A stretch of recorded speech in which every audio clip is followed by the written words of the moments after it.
Hello सांग मैंने आज आम गाँव में गोटे छुआर जन्मदिन है आउ आमे समस्ते जाइलु खीरी आने कहीं आम गाँव में जनकर जदि बर्थडे है समस्त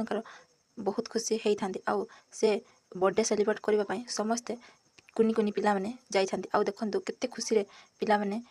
से पुअर बर्थडे केते बढ़िया सेलिब्रेट करूछंती आउ आम गाँव में तो एमितिका हुए आउ आपणक गाँव में केमिति हुए तो कमेंट करे निहाती जणांतु आउ आम गाँव में एते प्राय भल डेकोरेशन होई न थाए किंतु जेतिक भी होता है आम पाई बहुत होता है आमे भाबिनु किंतु ए डेकोरेशन काहाकू भल लगे काहाकू भल लगे नहीं किंतु आम पाई ए डेकोरेशन ही सब किछि पिलार खुशी पाई ही आमे सब किछि करि थाउ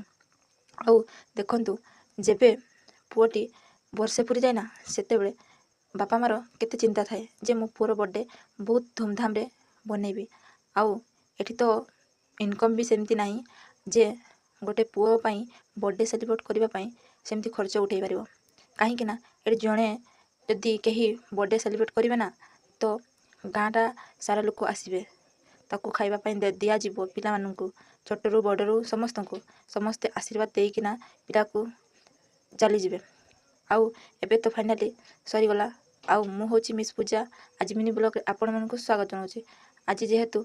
बर्थडे थिला आज बर्थडे देखिले तो केते कुनी कुनी पिला माने खुशी होइछन्ती आउ जदि आपणक गाँव रे किछि भल भल आमठू अलग हेई थाए तो निहाती कमेंट रे निहाती जणेबे आउ जदि भी आम ब्लॉग टी भल लागलानी ताहाले भी निहाती कमेंट रे मीठा मीठा कमेंट दियंतु आउ शेयर करंतु लाइक करंतु आउ चैनल को नुआ करी देखुतले सब्सक्राइब करबा पई भूलिबे नै रहिली जय जगन्नाथ।